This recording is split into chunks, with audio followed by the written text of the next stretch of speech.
It's been finally announced, and based on the feedback from industry experts, the LG G6 is shaping up to be a formidable flagship for this year. That's comforting, especially what the company had to endure for the last year. Now, before we get to the LG G6, let's briefly go back to the humble beginnings.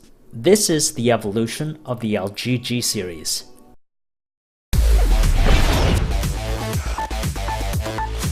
It didn't start with the G1. That was actually HTC with the very first Android smartphone. Instead, we had the LG Optimus G, which was released back in 2012 and was the first phone in LG's camp to be slapped with the G branding.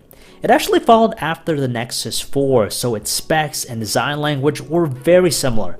Here in the US, it had limited availability as AT&T and Sprint were the only two to sell it, so its reach and general popularity were kinda limited. The LG G2 was released in the fall of 2013, and it set forth the distinctive design language that the series would be known for, like its rear planet volume controls and power button.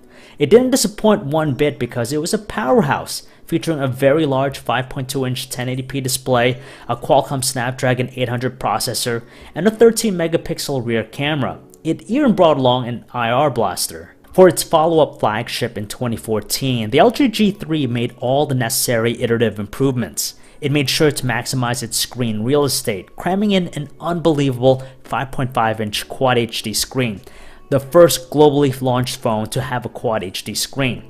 It's also the very first time we were introduced to the laser autofocus system, and then later on, a VR-specific headset made for it. The only complaint critics had was its choice to continue using plastic for its body. That, however, was sort of remedied with the LG G4 in 2015, when a new leather-like rear cover was offered, giving it more of a natural feel, I guess. It certainly stood out for that, just because leather is not an option you often find. And this was the phone that was really marketed to photographers. It featured a new 16-megapixel sensor with OIS, an infrared active autofocus system, and an RGB color spectrum sensor which analyzed the lighting to optimize the white balance. And best of all, it offered true manual controls with photos. This was then arguably the crowning achievement in the series. And then came the LG G5, a radically different phone that you could say alienated longtime fans of the series. Gone were the subtle curves of the chassis and the rear planet volume controls, replaced with a brand new premium modular design and a dual camera configuration.